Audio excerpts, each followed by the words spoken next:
بسم اللہ الرحمن الرحیم۔ آج ایک اہم ترین عنوان پہ آپ سے ایک دو باتیں عرض کرنا چاہوں گا۔ کافی دنوں سے سوچ رہا تھا کہ وہ باتیں اپنے فالورز کے سامنے لازمی شیئر کروں۔ پہلی بات تو یہ ہے کہ آج کل جتنے بھی سوشل اکاؤنٹس ہیں وہ جب بھی بندہ کھولتا ہے تو اس میں رمضان شریف کے حوالے سے ایک پوسٹ چل رہی ہوتی ہے جس میں حضور کی صلی اللہ علیہ وسلم کی طرف منسوب کیا جاتا ہے کہ آپ صلی اللہ علیہ وسلم نے فرمایا کہ جس نے سب سے پہلے رمضان کی خوشخبری دوسروں کو دی تو ایسے شخص کو جہنم سے آزاد کر دیا جاتا ہے۔ تو پہلی بات یہ ذہن میں رکھیں کہ احادیث مبارکہ کی جتنی کتابیں ہیں،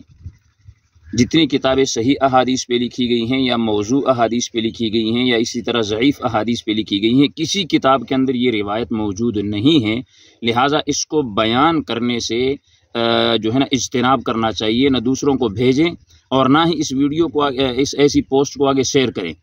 اس کے شیئر کرنے کا بہت بڑا نقصان ہے، اور وہ نقصان کیا ہے کہ پیارے پیغمبر صلی اللہ علیہ وسلم کی صحیح حدیث مبارکہ ہے جس میں حضور صلی اللہ علیہ وسلم نے فرمایا، جس کا مفہوم ہے کہ جس شخص نے میری طرف ایسی بات منسوب کی کہ جو بات میں نے نہیں فرمائی تو ایسے شخص کو چاہیے کہ فَلْيَتَبَوَّأْ مَقْعَدَهُ مِنَ النَّارِ، کہ یہ جہنم کے اندر اپنا ٹھکانہ بنا لے۔ تو جب یہ رمضان والی جو پوسٹ چل رہی ہے یہ حدیث نہیں ہے اور ہم حضور کی طرف منسوب کر کے اس کو دوسروں تک شیئر کر رہے ہیں تو ہم اس حدیث کے مصداق ٹھہر رہے ہیں، لہذا بجائے جہنم سے آزاد ہونے کے اپنے آپ کو جہنم جو ہے نا جہنمی نہ بنائیں۔